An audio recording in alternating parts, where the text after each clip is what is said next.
Hello and welcome to the Power BI video basics. And in this video series, I'll be going through the helpful Power BI resources. And as you can see, you can check that from previous videos, I've been going through guided learning, training videos, documentation, and support.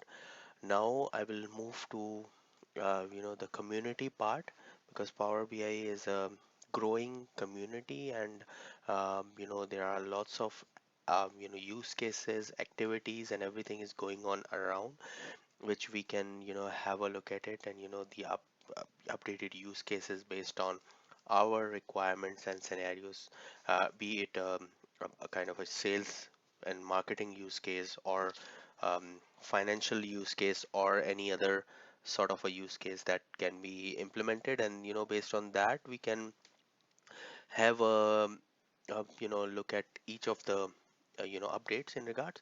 So currently I'll be looking into the Power BI blog, and this is in updated features and things that is done by the team, the Power BI team itself. So there are articles, there are updates, there are category wise updates, and how, and tutorials as well, that you can update, and you can connect different data sources, you can connect different APIs and update according to the requirements as well. So as you can see, this is the page, Power BI blog. It says it has a featured article which is updated. So and also, if you see here, there are recent articles as well, and we can have search by category, and I mean articles by date, as well as the all the updates that are mentioned here.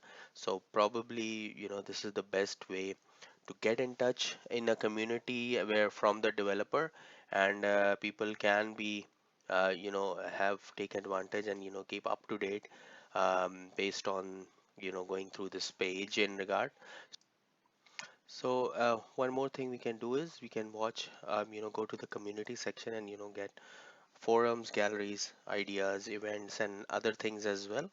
So this is pretty much it for Power BI blog. Next video we'll be going through community and all the other helps as well. Thank you for watching.